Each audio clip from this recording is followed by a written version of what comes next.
A palavra que o Senhor ministrou ao meu coração para trazer nessa noite possui um tema: esperança. Às vezes é difícil falar de esperança, principalmente no tempo que nós vivemos. Tanta tribulação, tantos acontecimentos, é pandemia, é desastre, é guerra, é tanta coisa acontecendo por aí que às vezes fica difícil tocar no assunto e falar: tem esperança. Só que a palavra que o Senhor vai ministrar aos nossos corações, ele possui justamente esse tema: esperança. Como estar seguro em um mundo de incertezas? Abra sua Bíblia sem mais delongas, Salmo 71. Esperança. Nós temos que esperar no Senhor, confiar. A seu tempo Ele faz aquilo que Ele quer, a hora que Ele quer, segundo a sua vontade. Deus é o Deus que tem na palma das suas mãos todo o poder e autoridade sobre o céu e a terra. Ele é o dono do poder. Ele é o dono das nossas vidas. Ele é o nosso Criador. O Deus da esperança. O Deus do amor. Salmo 71. Súplica de um idoso a Deus. Todos abriram? Amém. Senhor, em Ti me refugio, que eu nunca seja envergonhado. Livra-me pela Tua justiça, resgata-me, inclina os ouvidos para mim e salva-me. Sê Tua rocha de refúgio para onde eu sempre possa ir. Ordena que eu seja salvo, pois Tu és a minha rocha e a minha fortaleza. Meu Deus, livra-me da mão do ímpio, do poder do homem injusto, cruel. Pois Tu és a minha esperança, Senhor Deus, Tu és a minha confiança desde a minha mocidade. Tenho me apoiado em Ti desde que nasci. Tu és aquele que me tirou do ventre materno. Eu sempre Te louvarei. Sou um testemunho para muitos, pois Tu és o meu refúgio forte. Minha boca se enche do Teu louvor e da Tua glória continuamente. Não me rejeites na minha velhice, não me desampares quando as minhas forças se forem. Porque os meus inimigos falam contra mim e os que me espreitam conspiram contra mim, dizendo: Deus o desamparou, persegui-o, prendei-o, porque ninguém o livrará. Ó Deus, não te afastes de mim, meu Deus, socorre-me depressa. Sejam envergonhados e destruídos os meus adversários, cubram-se de vergonha e humilhação aqueles que procuram a minha ruína. Mas eu esperarei continuamente e Te louvarei cada vez mais. Até aqui. Podemos sentar-se. Súplica de um homem idoso. Esse é um salmo de lamentação. Nós intitulamos Salmo de Lamentação aqueles salmos que possuem algum lamento, algum tipo de súplica, algum tipo de lamento. Geralmente esses salmos possuem algumas características especiais. Eles começam primeiramente com o clamor do salmista, pedindo a Deus por socorro: livra-me, Senhor, socorre-me, Senhor. Depois ele descreve os inimigos que perturbam a vida dele. Reparem que é sempre dessa forma, né? A gente tem que falar um pouquinho sobre como é o salmo para entender aquilo que Deus tem para trazer nas nossas vidas. E na terceira vez, no terceiro tópico, ele também apresenta ações de graças. Então normalmente é assim: ele começa fazendo uma súplica, depois ele descreve aqueles inimigos que assediam ele, que tornam a vida dele mais difícil. Depois ele agradece, porque ele entende que Deus é o dono do poder, que pode fazer todas as coisas pela vida dele. É o Deus que supre, é o Deus que fortalece, é o Deus que abençoa. Então ele agradece. Mesmo sem ver ainda a bênção chegar, mesmo sem ver aquilo que ele suplicou, a resposta daquela súplica que ele fez, ele agradece. Porque ele entende que Deus é poderoso para suprir infinitamente mais. Então ele agradece a Deus. Esse homem, ele clama por socorro num momento de muita angústia. E se nós observarmos a leitura desse salmo, nos detalhes dele, nós vemos que ele está sofrendo muito. E é uma dor que chega a dar dó, né? Porque falar de esperança no momento em que a gente está com dinheiro no bolso, tudo vai bem, a saúde está impecável. Falar de esperança nesse momento é muito fácil. Agora, falar de esperança e viver a esperança e proclamar a esperança quando tudo vai mal, no dia do diagnóstico ruim, no dia da tribulação, aí é difícil, queridos. Sabe por quê? Porque é o momento que as suas forças se esvaem. Só que eu quero trazer uma palavra não só de esperança para a tua e para a minha vida. Eu quero que nós possamos refletir sobre de que forma nós temos levado essa esperança a quem está lá fora. Porque falar de esperança só para mim e para você que está aqui reunido na igreja é fácil. Você está aqui, está se alimentando, está glorificando a Deus. Mas quem está lá fora já não sabe o que é ter esperança. E é preciso falar desse amor e dessa esperança lá fora. Esse salmista, então, ele clama a Deus, ele suplica no momento crítico de angústia, e ele faz um voto a Deus no versículo 22, eu também te louvarei ao som do saltério, pela tua fidelidade, ó meu Deus, eu cantarei ao som da harpa, ó Santo de Israel. Deduzimos que seja um levita, um músico, alguém da tribo de Levi, que possuía essa característica de ser cantor da casa do Senhor. Porque ele está dizendo que ele, quando for livre, quando for liberto, vai adorar a Deus tocando um instrumento musical. Então, isso mostra que o salmista tinha fé, apesar da situação adversa que ele vivia. Mostra que apesar de todo o mal que sobrevinha sobre a vida dele, ele cria. Ele confiava em Deus. Reflita nessa canção. Assim que a gente terminar de louvar essa canção, nós vamos começar a falar como estar seguro em um mundo de incertezas. Medite, ore a Deus e fale: Senhor, de mim mesmo eu não tenho nada, eu não possuo nada, mas o Senhor me fortalece, porque Tu és a minha fortaleza no dia da angústia.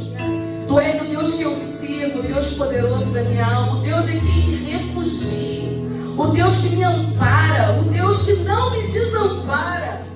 Faz essa oração enquanto nós estivermos louvando essa canção em nome de Jesus. Tá chorando porque se você tem Deus que cuidar de você, e jamais te esqueceu, Ele sabe de tudo que você está passando e mandou te dizer que Ele está cuidando. Lembrar de onde você veio e aonde que você chegou. Lembra dessa noite, vai? Lembrar de todos os livramentos que você já passou. Nem era pra você estar aqui, mas Deus falou assim: esse aí vou levantar, e onde colocar a mão eu vou abençoar. E se a gente diz: não chore, quem cuida de você não dorme. Levanta, tem muita gente que te ama. Deus mandou te dizer que vai acontecer. Deus mandou te falar que tudo vai passar. Lembrar de onde você veio e aonde que você chegou. Aleluia. Lembrar de todos os livramentos que você já passou. Nem era pra você estar aqui, mas Deus falou assim: esse aí, Ele continua te levantando todos os dias, meu irmão. E onde eu colocar a mão eu vou abençoar. Não chore, quem cuida de você não dorme.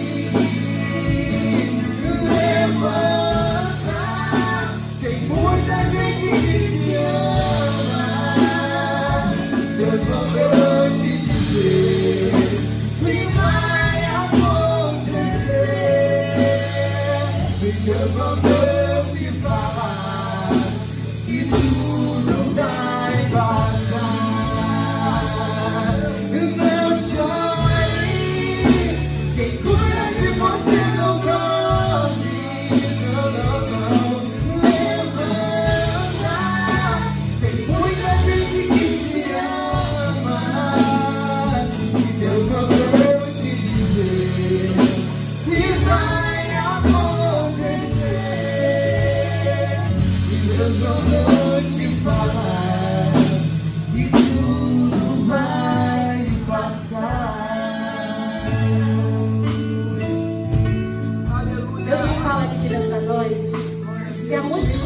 feridos aqui, corações abatidos, que não sabem liberar perdão, corações magoados, porque não entendem aquilo que, oh meu Deus, não entendem o momento que estão vivendo. Mas ouça, há um Deus de esperança, há um Deus que colhe as suas lágrimas no momento em que você está sozinho, em que você está no quarto, e você olha para o céu e diz: Senhor, esse quadro não vai mudar. Pois o Senhor te diz nessa noite: eu sou o Deus que abriu o mar vermelho. E o povo passou em pé junto. Eu sou o Deus que tirou água da rocha. Eu sou o Deus que enviou maná quando o povo pensou que ia perecer no deserto. Eu sou o Deus que curou, que libertou. Eu sou o mesmo. Eu não mudei. Eu não desisti de você. Nenhuma das minhas palavras ficará perdida ao vento. Aquilo que o Senhor prometeu, Ele faz, queridos. Aleluia. Ele é Deus de verdade. Meu Deus. Então essa noite, abra o seu coração para ouvir essa palavra de esperança e saber que Deus está contigo. Essa noite é uma noite de cura. É uma noite de cura. Em nome de Jesus. Ouça isso.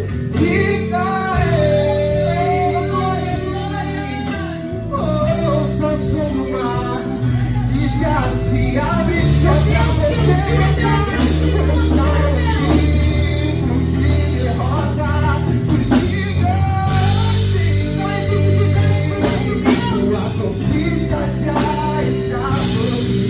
mas você não pode desistir.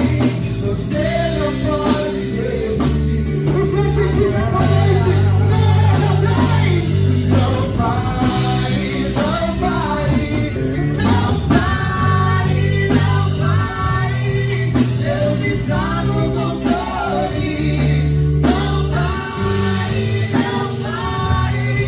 Deus está no controle. Não pare, não pare. Deus está no controle. O Filho de Deus nasceu pra vencer. O Filho de Deus nasceu pra vencer. Aplauda o Senhor essa noite. Como estar seguro em um mundo de incertezas? Onde é que você está? Ouça a palavra do Senhor nessa noite. Como estar seguro em um mundo de incertezas? Essa é a resposta, essa é a pergunta que nós estamos fazendo desde o início dessa mensagem. E nós vamos responder no decorrer dessa palavra. Nós lemos o Salmo 71, mas eu quero focar no versículo 3. E através do versículo 3 nós vamos entender alguns ensinamentos para a nossa vida a partir da experiência deste homem idoso que faz essa súplica a Deus e clama por socorro em um momento de grande tribulação, de grande tristeza, no momento em que ele achava que ele ia sucumbir diante dos seus inimigos. Ele fala: Deus, me socorre. Então nós vamos entender como estar seguro em um mundo de incertezas. Tenha o Senhor como habitação forte. Parte A do versículo 3. Sê tu a rocha de refúgio, ou habitação forte em algumas versões. O que é habitação forte para os israelitas, para os judeus? Vamos entender o conceito dos judeus para a gente entender para o nosso. O que significa habitação forte para o judeu? Para o judeu ele via habitação forte o quê? A segurança, a vitória, a libertação e a proteção dos inimigos. Por quê? Porque haviam inimigos que pelejavam contra eles e eles tinham que batalhar contra esses inimigos. E eu estou falando de batalha na carne, né? Não estou falando de batalha espiritual. Então eles tinham que combater esses inimigos que queriam roubar, que queriam matar, saquear, levar a sua terra. Então havia uma guerra incessante no território de Israel. Então essa oração, essa habitação forte, nada mais é do que um socorro, a libertação desses inimigos que eles clamavam. Tanto é que a grande maioria dos salmos que nós temos aqui, que são de lamentação especialmente, citam uma expressão interessante a respeito do laço, que está aqui no versículo 4, mas também está no Salmo 31, versículo 4, Salmo 10, versículo 9. Olha o que diz o versículo 4. Meu Deus, livra-me da mão do ímpio, do poder do homem injusto e cruel. Mas se você for lá no Salmo 31, versículo 4, essa expressão ainda está mais clara. Diz assim: tira-me do laço que me armaram, pois tu és o meu refúgio. Está falando de laço. No Salmo 10, versículo 9, o salmista diz assim: ele arma emboscada como o leão na sua toca, fica à espreita para apanhar o pobre, ele o apanha e o arrasta com sua rede. O que está falando? O que tem em comum aqui nesse salmo? Você está falando de um laço, mas um laço o quê? Para apanhar uma presa. Então é a ideia de caçador que está presente nesses salmos aqui, que tem em comum. Ele faz a comparação com um caçador que vai apanhar sua presa para dizer que o inimigo estava assediando de uma forma que ele não poderia escapar daquela ameaça, daquela arapuca formada pelo inimigo. E aí vamos imaginar, como é que é capturado um animal? Quando você é caçador, quer capturar um animal, você faz o quê? Geralmente é colocado lá uma armadilha, aquele animal é capturado em sua rede, nós vemos aqui rede, a palavra rede, e aquele animal fica pendurado ali. Geralmente não é isso que acontece numa caça? Se ele ficar muito tempo ali, o que acontece com ele? O animal que está ali morre por inanição, né? Não está comendo, não está bebendo. Ou então vai acontecer de chegar o predador e matar, tirar a vida dele. Então ou ele morre por inanição, por ausência de comida e de bebida, ou ele morre quando chegar o predador, que geralmente ali é o homem, para matar a sua caça, para realmente levar a carne da sua casa para consumir. Então o salmista, muitas das vezes, ele se compara à figura da presa. Então veja bem, queridos, não é um sofrimento qualquer, como de quem fala assim, uma dorzinha aqui que já vai passar, toma uma dipirona, acabou, passou. Não é isso não. Ele está se comparando a uma presa. Então imagina que ele se vê dentro dessa rede, apanhado em uma arapuca, só à espera do inimigo, do predador, para tirar a sua vida. Então não é qualquer provação que ele está experimentando, certo? Lembra que eu falei no começo que a provação que ele está passando dá até dó? Porque é uma dor que ele sabia que a qualquer momento iriam tirar o quê? A sua vida. Então ele se vê num clamor por esperança, um clamor para que seja preservado o quê? A sua vida. Esse é o conceito para os judeus e é o conceito que é dado aqui nesse salmo.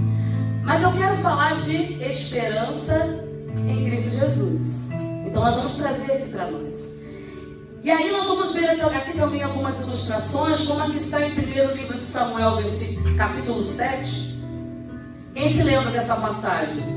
O nome da nossa igreja é o quê? Ebenezer, né? Então, muitos conhecem essa passagem. O que diz aqui? Fala justamente quando o povo estava acuado pelos filisteus. Eles estavam todos reunidos em Mispá, porque o profeta Samuel pediu para eles irem para lá. Os filisteus ficaram sabendo que eles estavam todos reunidos em Mispá e falou o seguinte: vamos atacar. Agora nós vamos conseguir exterminar todos eles. E aí o povo se sentiu acuado. Mas é interessante que Baal, que era o Deus que eles serviam e adoravam, era considerado o Deus do quê? Do trovão, o Deus da tempestade. Só que qual foi o livramento que Deus deu justamente nessa hora? Ele trovejou para mostrar que quem canta de galo mais alto sou eu. Não é Baal, não. Baal é história para boi dormir. Quem é o Deus poderoso da história sou eu. O Deus do trovão sou eu. O Deus da tempestade sou eu. E o que acalma a tempestade também sou eu. Toda autoridade e todo poder pertence a Deus. E ele se mostrou como Deus libertador dos inimigos.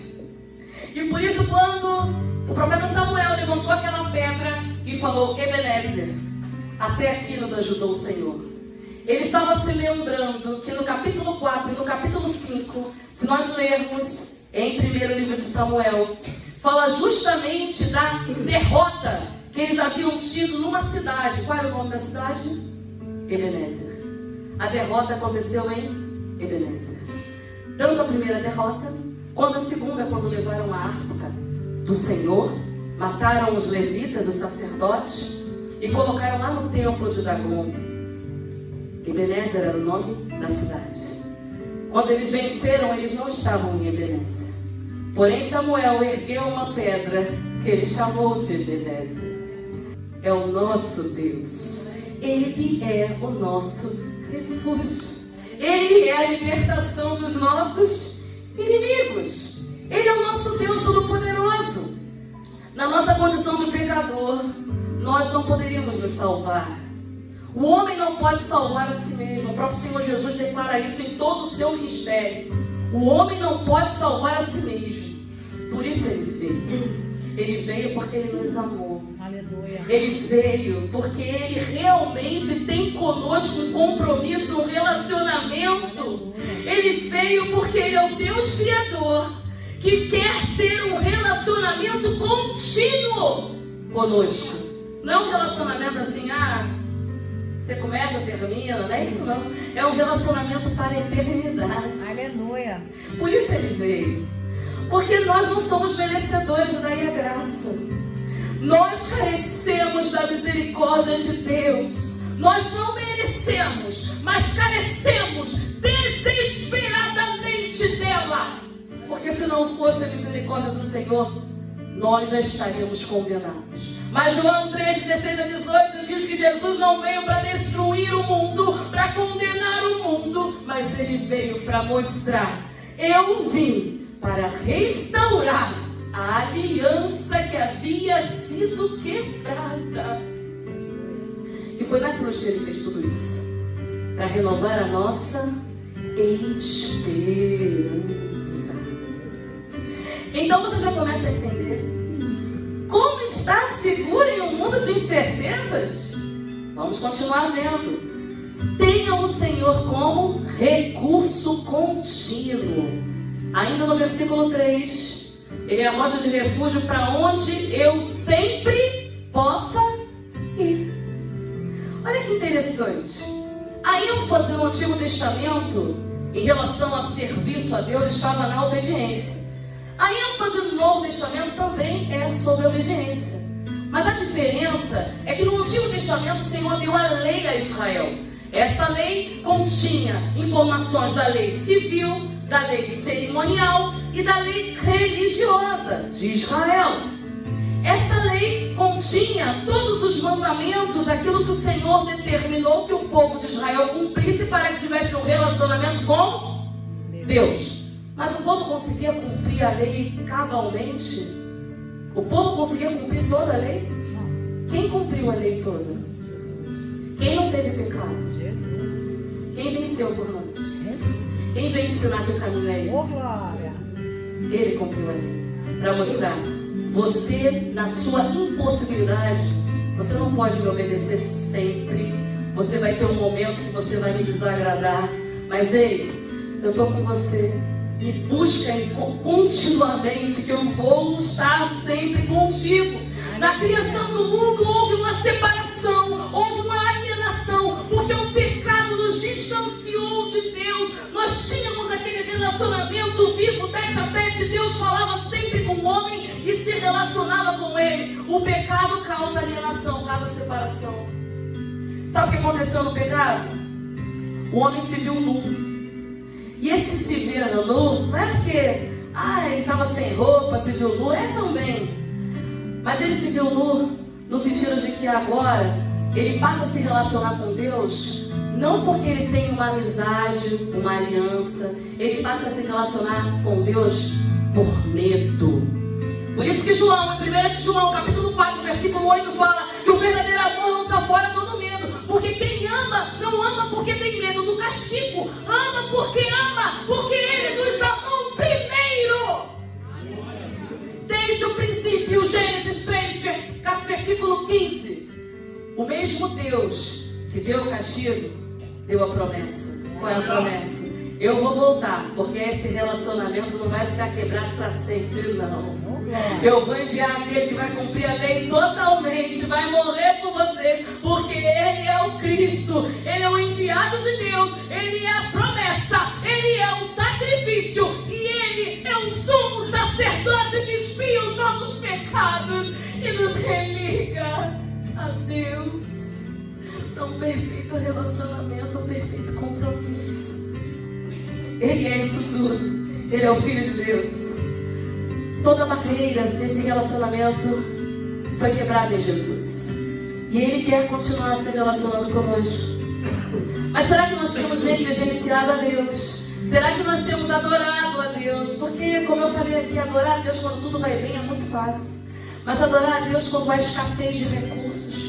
Adorar a Deus quando o filho está doente. Adorar a Deus quando vem o laudo do médico que está dando tudo errado ali. Adorar a Deus quando você não vê expectativa, quando você não vê solução lá na frente. Quando a solução se foi, é mais difícil.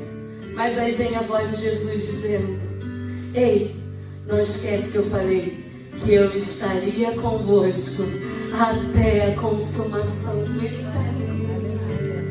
Eu não os deixarei, não os abandonarei. Eu não os deixarei órfãos, eu enviarei o meu Consolador, que é o Espírito Santo de Deus. Ei, você tem o Espírito Santo de Deus dentro de você, habita dentro de você. E todos os dias te lembra que o Consolador querido, o Senhor Jesus, está em todo tempo para cuidar de você.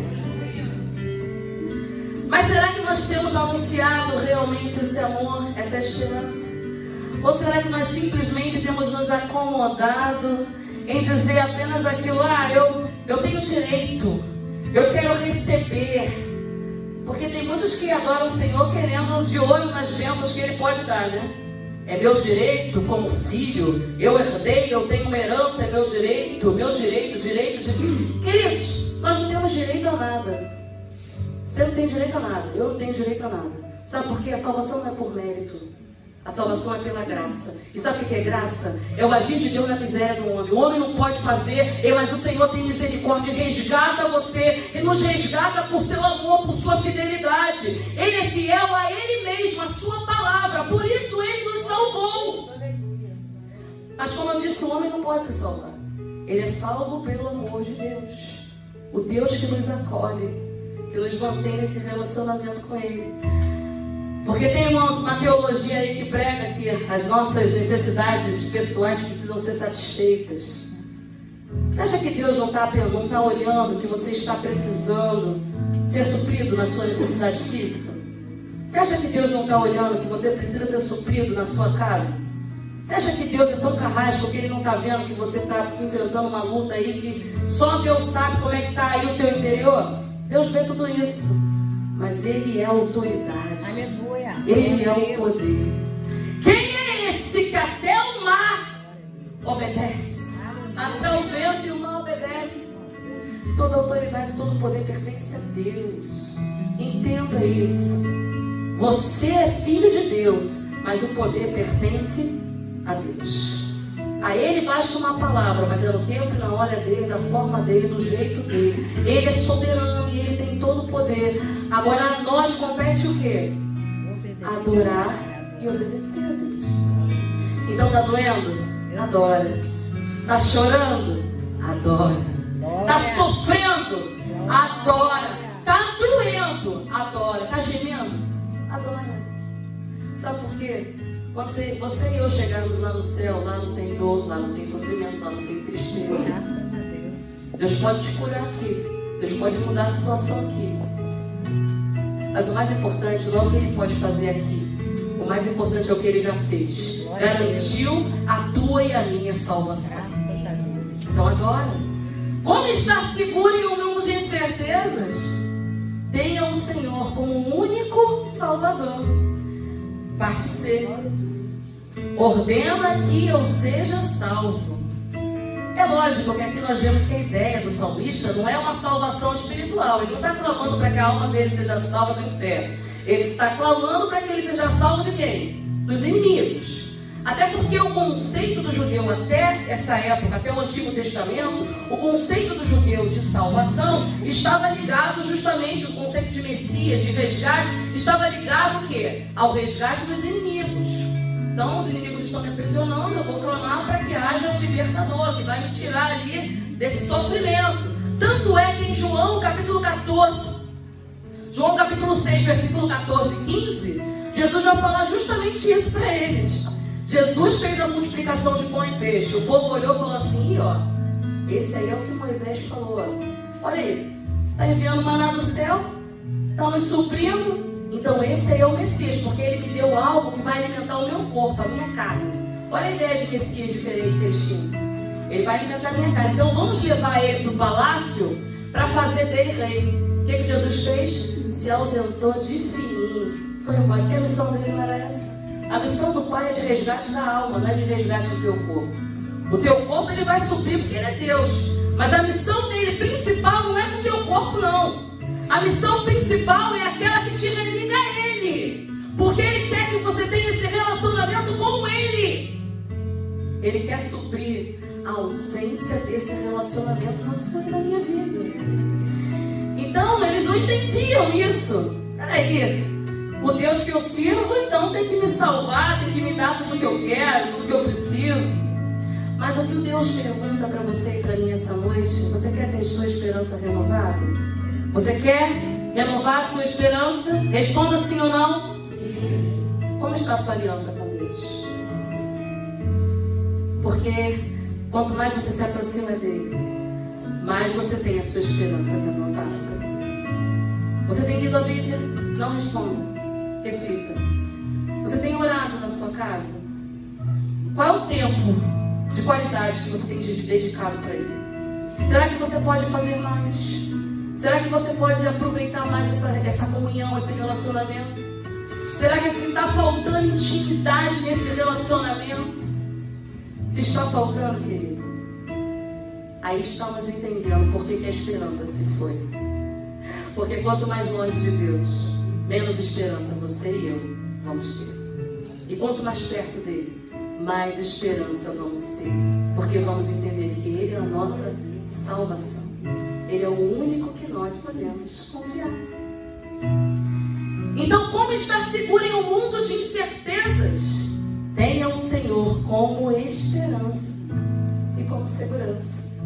Parte D, versículo 3. Pois tu és a minha rocha e a minha fortaleza.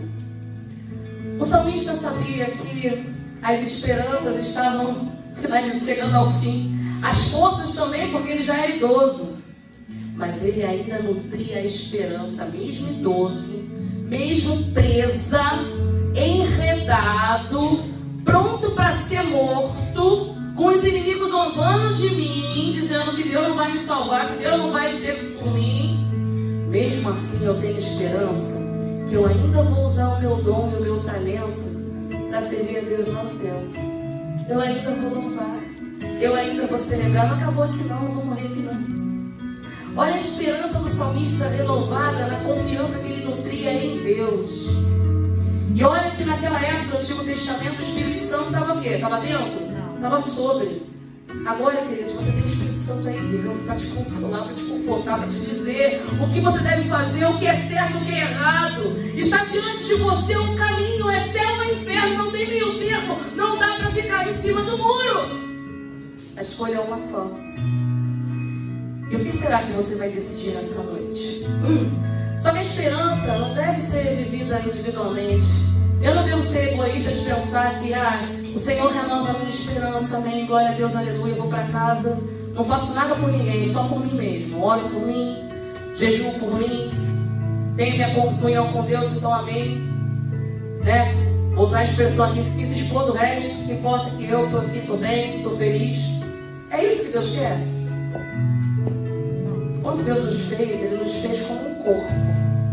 Então se teu irmão está bem, você também não tem que estar. Nós somos um corpo. Então entre nós tem que haver unidade. Então a segunda questão, para nós termos a esperança renovada, a primeira é chegar perto de Jesus. A segunda é chegar perto do teu irmão e se relacionar com ele. Você vai ter tua esperança renovada quando a do seu irmão for renovada. Por quê? Porque nós somos um corpo, uma família de Cristo. Uma família em Cristo. E aí eu quero te contar uma história. Primeiro eu quero falar uma experiência que Paulo viveu. Está lá em Filipenses capítulo 4, versículo 4. Diz assim, diversas recomendações. Portanto, meus irmãos, a quem amo e de quem tenho saudades, minha alegria e coroa, permanecei assim, firmes no Senhor, amados. Suplico a Evódia e a Sintique que entrem em acordo no Senhor. E peço também a ti, meu verdadeiro companheiro, que as ajude, pois trabalharam comigo no Evangelho, junto com Clemente e com os meus outros cooperadores, cujos nomes estão no livro da vida. Alegrai-vos sempre no Senhor. Digo outra vez, alegrai-vos. Seja a vossa bondade conhecida por todos os homens. Perto está o Senhor.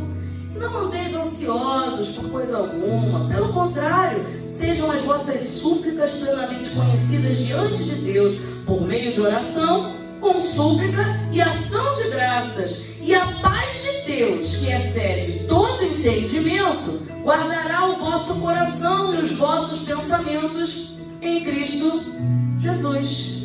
Aquela igreja de Filipos, a mesma que havia sido generosa no ministério do apóstolo Paulo, estava enfrentando um problema sério com a ansiedade. E a ansiedade estava gerando um conflito interno na igreja, estava assolando aquela igreja de tal forma. E o mais interessante é que o apóstolo Paulo, quando escreve essa carta, está preso. Ele está preso. Primeiro que ele começa agradecendo, olha, obrigado que vocês me supriram, né? Quantos aí que eram ricos e tinham condição de suprir muito mais, mas vocês, mesmo ali na pobreza, mesmo ali na dificuldade, vocês me supriram. Muito obrigado.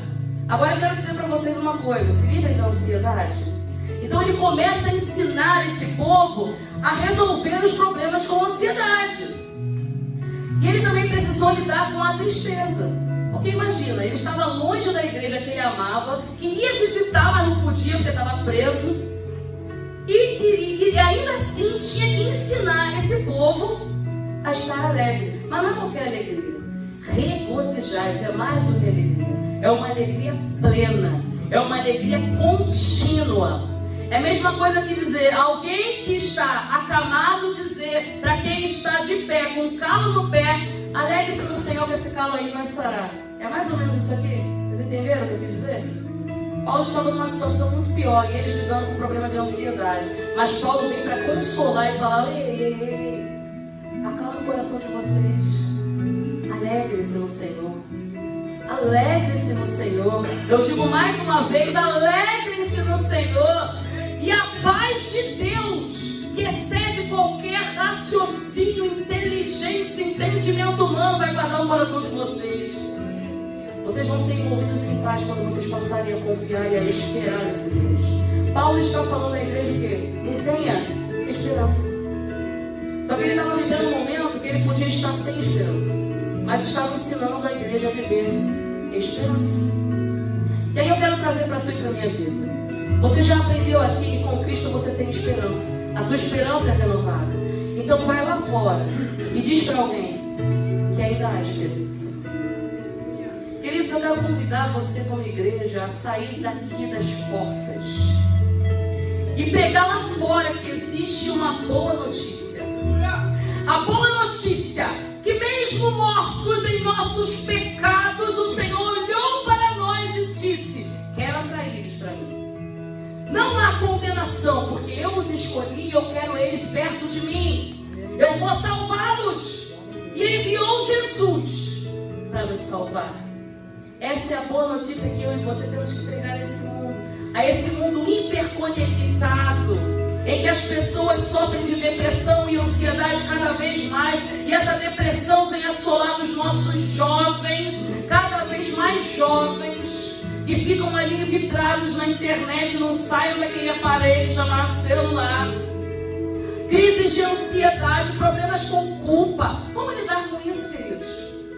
E é isso que nós queremos trazer aqui, ó. Como lidar com isso? Se aproxime de Jesus. Se aproxime do teu irmão. Mantenha esse laço de você com Deus, você com teu irmão, para que a esperança seja renovada e restaurada. Um fortalecendo o outro. Eu quero contar agora, para finalizar, e nós já vamos terminar, uma experiência que a Igreja de Cristo viveu lá no passado. Uma praga que aconteceu logo na igreja, lá nos séculos 2 e 3, que exterminou 33% da população romana. Sabe o que é 33% da população? Vocês estão... Não tem o Covid? Não houve problema que muita gente no mundo morreu? Eles passaram por uma situação semelhante lá no passado, no século 2 e 3. A questão é que, como a medicina era muito atrasada naquela época, eles não tinham condições de ter a cura para aquela doença. Acredita-se que essa doença foi ou varíola ou sarampo, pela característica que tinha a enfermidade. Eu vou ler, inclusive, um pequeno texto do biógrafo de Cipriano, que foi um bispo da Igreja Católica, que escreveu o seguinte: mais tarde lá eclodiu uma peste terrível, destruição excessiva de uma doença odiosa invadiu em sucessão cada casa da população agitada, levando dia após dia com um ataque abrupto a inúmeros de pessoas, cada um de sua própria casa. Todos estavam estremecendo, fugindo, esquivando-se do contágio, impiedosamente expondo seus próprios amigos, como se com a exclusão da pessoa que era certo que morreria da peste, também pudesse excluir a morte em si. O que ele está falando aqui? Fique em casa. Só que as pessoas estavam: saia de casa, abandone seus entes queridos e vá embora, que a peste vai te contaminar. Era pior ainda. Não era fique em casa não, era abandone seus familiares e vá embora de casa. Então, ele continua com o depoimento dele. Lá estava sobre os entrementes, sobre a cidade toda, não mais corpos, mas as carcaças de muitos. E pela contemplação de muito que na vez deles seria deles, demandaram a piedade dos viajantes para si mesmos. Ninguém considerou nada além de seus próprios ganhos. Ninguém tremia na recordação de um evento similar. Ninguém fez para o outro que desejou experimentar. Ele disse, é um depoimento de alguém que estava olhando, vislumbrando aquela epidemia e falou o que estava se passando. E eu quero traduzir para os irmãos o que ele falou aqui, em outras palavras. Ele falou o seguinte: sabe como é que os romanos agiram durante essa epidemia? É o que eu falei mais ou menos aqui. Hoje a pandemia foi o fica em casa. Nessa época aqui, como eles estavam trabalhando com uma doença que eles não sabiam como curar, que muita gente já havia morrido, eles pegavam, abandonavam os entes queridos em casa, às vezes crianças, às vezes adultos, pai, mãe, deixavam para trás, marido deixava esposa deixava o marido ir embora, com medo de pegar a praga e largava lá para morrer, e ir embora. Sabe o que aconteceu nesse período? Foi o período que a Igreja de Cristo mais cresceu. Olha que coisa esquisita, 33% da população romana morreu, porque as pessoas foram embora e largaram seus entes queridos. Como que a igreja se expandiu nessa época? Qual é a explicação? Sabe o que os cristãos fizeram? Ao invés de fugir e abandonar os seus entes queridos, eles montaram uma espécie de hospital improvisado e começaram a cuidar dos deixados para trás. Levavam os deixados para trás para esse hospital improvisado. Lembrando, queridos, que era um hospital improvisado. A medicina não era avançada como hoje. Imaginamos que fosse uma epidemia de sarampo ou varíola. A gente sabe que essas doenças são mortais e contagiosas, altamente contagiosas. Mas sabe o que aconteceu de mais interessante? Desses 33% que morreram, 1/3 só era cristão, o restante era tudo não cristão. E foram os cristãos que ficaram e tiveram mais contato com as pessoas contaminadas. Como que pode que eles não morreram, se foram eles que tiveram mais contato com aqueles que estavam contaminados? Que coisa esquisita é essa? E olha que não eram poucos cristãos não, porque o evangelho já tinha crescido e muito naquela época. Porque eles cumpriram a missão de Deus em cuidar daqueles que estavam precisando. Queridos, a esperança foi renovada na vida daqueles que foram deixados para trás. A esperança foi renovada não só na vida daqueles que foram deixados para trás, mas aqueles que abandonaram os seus entes queridos quando voltaram e viram os seus parentes transformados, curados, restaurados e cuidados pelos cristãos. se converteram porque eles viram que nenhuma religião era como a que serve a Cristo, em que há um amor entranhado no coração que não abandona ninguém. Queridos, a esperança só vai ser renovada na tua e na minha vida quando eu e você entender que nós temos que cumprir a missão que é de Deus, que Ele concedeu à sua igreja aqui na terra. O amor de Deus precisa ser transportante nas nossas vidas. Enquanto eu e você nos preocuparmos conosco mesmo, a esperança não vai ser renovada na tua vida. Enquanto você ficar no egoísmo, o Senhor Deus não vai fazer a obra que Ele tem para fazer na sua vida, e nada vai acontecer também na sua vida. Porque você vai receber e sempre vai querer mais. Mas quando você aprende que o Evangelho é generosidade, não prosperidade minha, aí você entende qual é a missão de Deus. Jesus Cristo morreu por nós. Ele não morreu por Ele mesmo, porque Ele é Deus. Eu e você, se somos cristãos de verdade, se entendemos o que é ser cristão, que é o modelo de Cristo, nós entendemos que nós precisamos também dar a vida por aqueles que estão lá, e não por nós mesmos. O apóstolo Paulo me falou: eu tenho minha vida por preciosa, contanto que eu cumpro o meu ministério, eu tenho que cumprir o meu chamado. Só 10% dos cristãos morreram, 30% foi não cristão. E houve a expansão do Evangelho. Por isso que o Evangelho cresceu de tal forma, que chegou a um ponto que o governador romano teve que se render e oficializar a religião, porque não dá, cresceu tanto que não dá nem para lutar contra eles. Mas sabe por quê?